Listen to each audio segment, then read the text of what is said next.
Hey, happy Friday, everyone. Good afternoon. Futures Brizio here. 2:45 on Friday, December the 6th. Hope everybody has had a terrific week. And just a little weekly wrap up here. Uh, Again, as I always say, apologize about being away here, but um, just busy trading and doing other things. So, before we get started, as always, make sure you smash the like button, subscribe to the channel. Make sure and any questions, comments, anything you want me to discuss, cover, comment, whatever. Make sure you leave it down below. But like I said, just take 2 seconds now, hit the like button, and if you're just finding the channel, hit subscribe and ring the bell so you get notified when I post new content, which really is maybe a couple of times per week. So, all right, so let's just jump right in. On the last video, I was talking about using price bars, traditional bars instead of candles. I'm still going back and forth with that. You'll probably see me switch back and forth. Um, I haven't decided, as I said on that video, whether I'm going to stick with bars or not. So if you watch the last video and you say, well, why is he using candles again? I'm just still experimenting with it. So not really the point of the video. Like I said, you can use either. It really doesn't matter. Both of them have their advantages and disadvantages. So, all right, so let's just jump right in. We'll start with copper. And on copper, we are still trading inside of a range. Here's the 4-hour chart. You can see this range we've been in here for about probably the last week or so.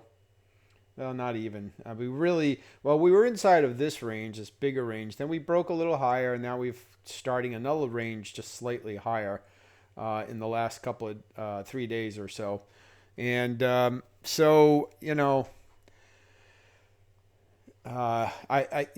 just don't have any real desire to trade this at the moment. I thought we were going to break higher when we took out this area here of the old range. We broke higher, but you can see we came right back in, and we are not so far not been able to take out and get a continuation, above this new high that it put in here a couple of days ago. And you can see prices, today rallied up into this zone again, and now is falling right back down into the range. So copper just remains pretty stagnant. It's definitely not trending. I would not consider this trending. It's just, we have these consolidation periods that it's running into.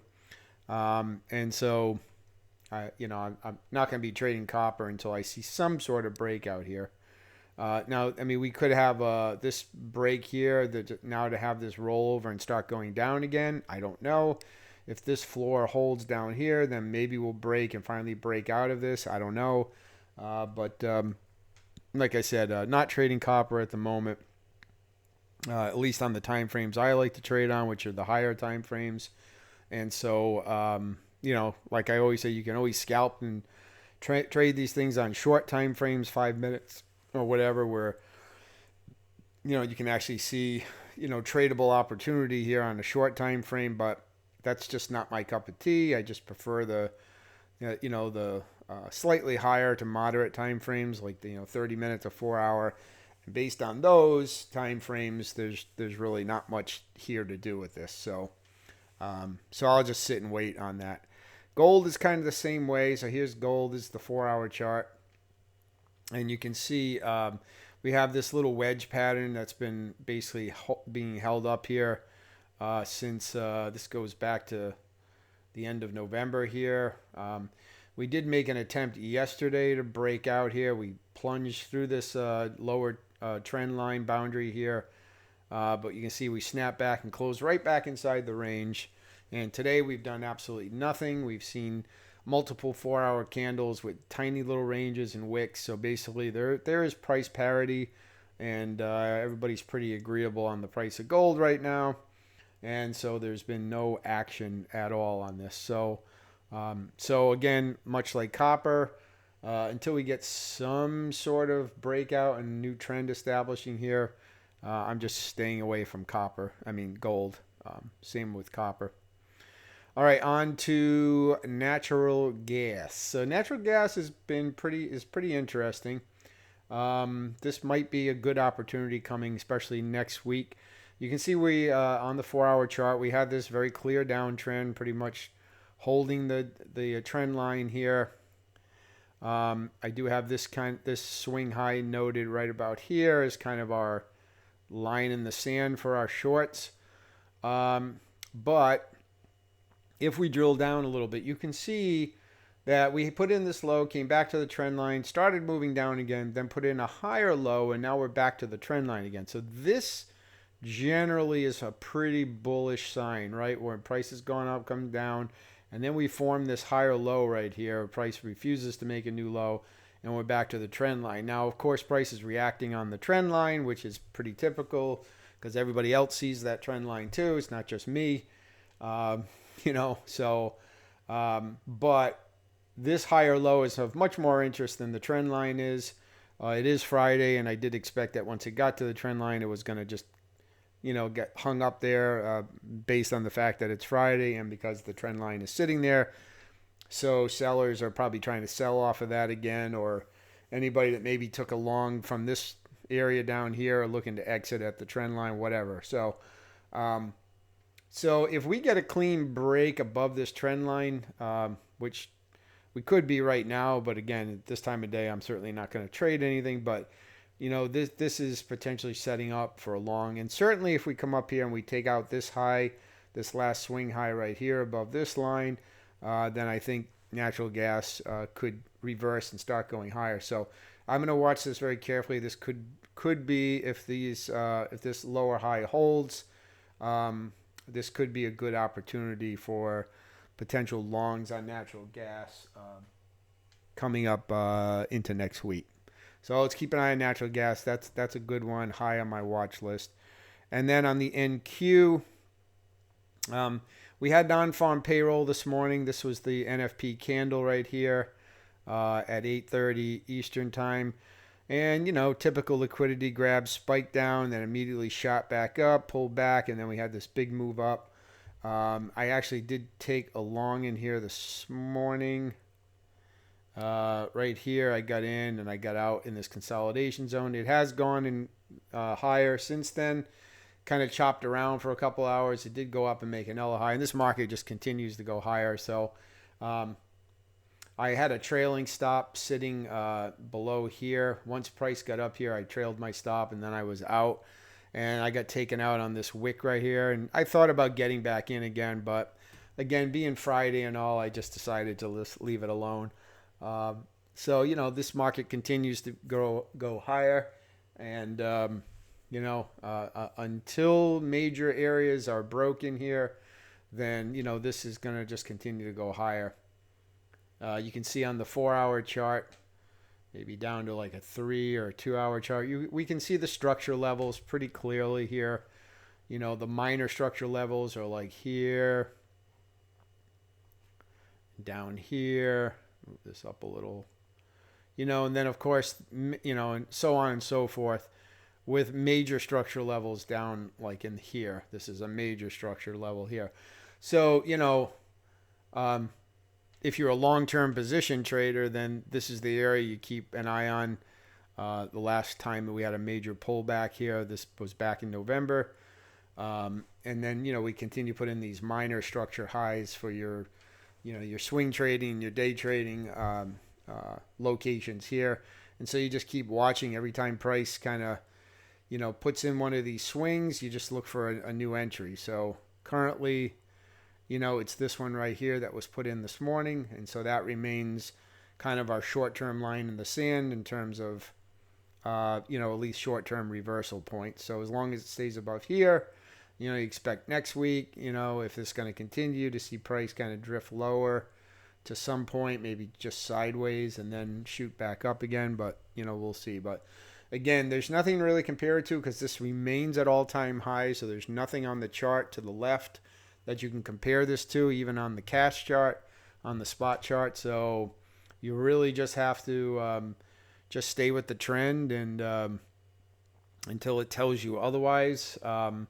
Whether you're looking at long-term trends like here, like you might see on, like I said, like a position trader that might be trading on like a daily or 12-hour time frame, where maybe you're looking at this area, or whether you're day trading it, swing trading it on shorter time frames where you're looking for these these type of swing areas here for entry and for cues on at least short-term trend moves, that could be challenged. So, but there's no reason to fight this at all. So, what else here? We'll just briefly talk about crude oil. I haven't really done much. In fact, I just had to pause the video and reopen crude. Now, here's the 4-hour chart, and you can see we're just really not doing anything in terms of higher time frame trends. Again, lots of opportunities if you're a scalper and, brief day trader to trade on these shorter time frames.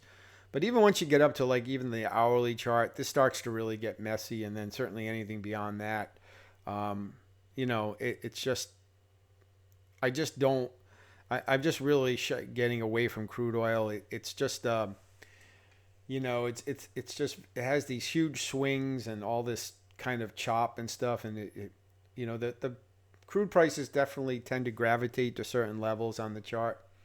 And not to say, again, you can't trade this. I mean, crude is very heavily traded, so by retail traders and professionals. So I'm not saying not to, but it's just not something I've been looking at very much. And certainly looking at this on a 4-hour chart, which is kind of the time frame I like to analyze trends on, and then look for entries down lower. This just doesn't appeal to me. I mean, this is sideways. If you throw a medium range moving average on here, you're going to find it just cuts right through the middle of all this, pretty flat chop. And so unless you're scalping it on a short time frame, I don't really see a lot of advantage to trading this. I guess you can technically say you're putting in lower highs here, across this trend line. So this is maybe one way you could trade it from a swing trading standpoint. If we look at the spot, this is crude oil, cash, CFD, and it pretty much looks just like the futures market. And you can see, price has reacted off trend lines, but you can see it's also coming down to this level right in here. So you can see this level right in here, price is about to come into again. And so I do expect that we'll probably see some kind of bounce from here, or maybe down to these lows right in here. So, I just think that right now is not the time that I'm going to get involved with crude oil. If we go back to the futures chart, again, you can kind of see that zone down in here, right here where price is coming into. It's pretty much the same thing. So, maybe a play on this is price comes down here, you get a bounce and you trade it back to the trend line again, right? Because we can see we're putting in lower highs up against this trend line. That's a potential play on this once it gets down towards these lows. Probably has a little further to go. And then maybe you drill down to a shorter time frame, look for a bounce again back up towards this trend line as a profit target area. That's one way you could play it. But beyond that, it's not clearly trending in any one direction. It's kind of sideways down, and that's the way it looks to me. So that's the only way I would trade crude right now, is just on these moderate time frames, just looking for bounces between this obvious support area down here at what is this, around 66, $65 a barrel. Obviously, there is a spike low down here, but for the most part, it's chopping around between about 65 and change up to about 66 and change. So, this low down here is kind of the outlier right now, because you can see prices held this area in here pretty well. So, So maybe, like I said, that's a play on crude oil to trade inside this for price to come back into this area and then trade a bounce back towards the trend line. So, all right, so that's it on crude. And then lastly on for Forex, the only Forex pairs that I really am trading now, because I don't do a lot of Forex now, but is basically dollar yen, dollar Swiss, mostly even dollar yen. Dollar yen does I mean, it can be pretty manipulated, and the yen can be tricky, but it does give you some decent patterns to trade. And I did take a couple of trades on this to the downside the last couple of days. We did have a bounce on NFP today with non-farm payroll. Price did spike up on the dollar Swiss, and actually not so much on dollar yen. It tried and then it came right back. I mean, it's basically this area in here. Really didn't do very much. So on dollar Swiss, we bounced back to this kind of this little previous swing here on the hourly chart. And so, this could just be a dead cat bounce on both of these. For these, I do like to go out to a little bit higher time frame. The daily turns out to be pretty nice here. So, on the dollar Swiss daily chart, this, still looks pretty bullish, right? We're putting in higher lows. So this could turn and just keep shooting back higher. So we'll see. I don't spend a lot of mental capital on these pairs just because I don't do a lot of Forex. But if I see something obvious for a day trade, I'll take it. But I try to just go by what the longer trends are. Dollar yen kind of looks opposite. See, dollar yen, dollar Swiss to me are kind of different trends. The dollar yen, this is the daily chart. We broke structure right here, and now it looks like we are trading lower. And I don't really see a lot to stop this from going lower until we get down maybe inside of this area somewhere, either around here or back towards these lows. This area has not been revisited before. So dollar yen looks to me more bearish than dollar Swiss, which potentially still looks bullish for now anyways. Now if we continue to roll over here and head lower on the shorter time frames, it'd be more in line. But so the question is, is what's driving these moves? Is it the yen and the Swiss, or is it the dollar? And if these do diverge, then clearly it's not the dollar that's driving it. It's the cross pair, the cross currency that it's linked to, that's driving the action on these two pairs. If they do end up diverging, especially on the daily time frame. So I'll continue to look at them. Just that I like I said, I've gotten away from all other Forex except for just these two pairs. They're dollar pairs, so I can trade them, during the New York session, which is mostly when I'm at the charts. I don't worry about trading during Asia, and I'm not awake during the bulk of the London session. So I just, I've gotten away from euro and Great British pound pairs. You could trade euro dollar, you could trade pound dollar, but euro dollar is a highly manipulated, liquidity driven pair, and the pound dollar is again heavily influenced by the pound during the London session. So I've just gotten away from them. So that's my extent of Forex right now. My futures account is still where I spend most of my mental energy on. So all right, so I'll leave it there. And again, questions or comments, leave them down below. Make sure you smash that like button, subscribe to the channel. Have a great weekend, and I'll talk to you next week. Thanks.